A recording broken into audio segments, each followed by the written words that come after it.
एक मोठी बातमी आपल्या समोर येते। सुनेच्या गंभीर आरोपांवर माजी खासदार विनायक राऊत यांचे स्पष्टीकरण। सर्व आरोप फेटाळले। ठाकरे गटाचे नेते विनायक राऊत यांची सून गिरिजा हिने पोलीस ठाण्यात जात विनायक राऊत, गितेश राऊत यांच्यावर गंभीर आरोप केलेत आणि तक्रार दिली। आपल्यासोबत कसा कसा छळ झाला हे तिनं तक्रारीत सांगितले। गिरिजा राऊत हिच्या तक्रारीनंतर पोलिसांनी तब्बल 7 जणांवर गुन्हा दाखल केला आहे। शारीरिक संबंधांना पती गितेश यांच्याकडून नकार दिला जात असल्याचा आरोप गिरिजा राऊतने केला आहे। या प्रकरणावर अखेर माजी खासदार विनायक राऊत यांनी भाष्य केले। नक्की काय घडले हे त्यांनी सांगितले। विनायक राऊत यांनी म्हटले, कुटुंबावरील आरोप निखालस खोटे आहेत। गितेशाचे लग्न झाल्यावर त्याची पत्नी 3 वर्षापासून सोबत राहत नाही। 2018 ते 2022 पर्यंत अघोरी कृत्य केलं जात होतं असं त्यांनी म्हटले। आईवडिलांना बाबा बुवाकडे घेऊन जाताना यायचे असंही ती म्हणते। आई बाबा सोबत होते असे प्रकार होत होते तर तेव्हा तक्रार का केलेली? आज 2026मध्ये तक्रार करतायत, त्यातूनच दिसून येते यामागे काळबेरा आहे। हे प्रकार होताना आईवडील सोबत असायचे। गिरिजाने म्हटलं आहे, आईवडिलांच्या संरक्षणात असताना अघोरी प्रकारावर तक्रार का केली नाही? त्यांनी डिवोर्सची याचिका गेल्या महिन्यात केलेली आहे। त्यात तडजोड करावी यासाठी दोन्ही वकिलांची बैठक झाली।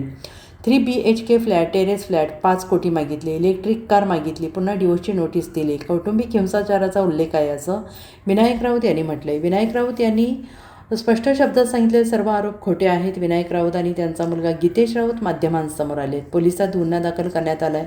विनायक राऊत यांना या सर्व गोष्टींची कल्पना होती असंही गिरिजा राऊतने म्हटले। विनायक राऊत यांच्या कुटुंबासोबतच 2 बाबांवर गुन्हे दाखल करण्यात आलेले आहेत।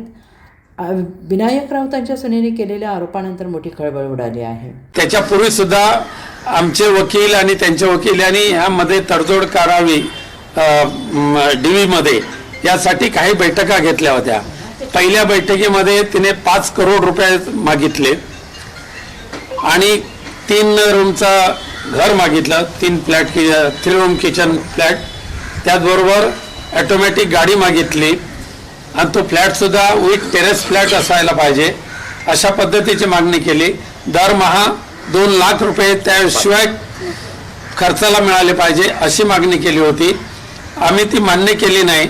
पण त्यानंतर पुन्हा तिने डीवीचं जे नोटीस दिलेले आहे, आत्ता हे माझ्या हातात आहे ते, या डीवीच्या नोटीसमध्ये 20D प्रमाणे कौटुंबिक हिंसाचार वगैरे ते काय नोटीस दिली। त्याच्यामध्ये आर्थिक अनुतोष रक्कम रुपये दरमहा 5 लाख, तसेच कायमस्वरूपी आर्थिक अनुतोष रक्कम 10 करोड देण्याबाबतचे निर्णय सामनेवाला यांनी द्यावे। त्याचबरोबर नुकसान भरपाई, भावनात्मक त्रासापोटी जी नुकसान भरपाई आहे ती सुद्धा 2 करोड, 2च ना, 2 करोड 2 म्हणजे 10 करोड अधिक 2 करोड 12 करोड अजून एक आणि मागे एक आहे, अजून एक 50 लाख कसलं तरी आहे।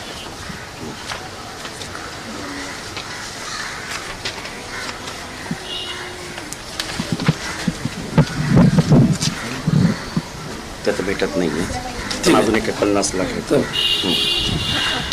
त्याशिवाय म्हणजे हे 12 करोड रुपये मागितले डीवीच्या नोटीसमध्ये आणि त्याशिवाय दरमहा 5 लाख रुपये खर्च मागितला। त्याशिवाय घर आणि गाडी ही मागणी तर कायमच ठेवलेली आहे आणि ही मागणी मान्य होणार नाही हे लक्षात ठेवून तिने अशा पद्धतीचे खोटे नाटे आरोप आमच्यावर केलेले आहेत आणि ते आम्हाला मान्य नाहीत। तुम्हाला पोलीस स्थानकाकडून काही संपर्क करण्यात आला? आम्ही ही बाब आता पूर्णपणे न्यायालयाच्या अखत्यारीमध्ये आहे। आम्ही सुद्धा न्यायालयामध्ये गेलेलो आहोत। Bureau report SBN Marathi.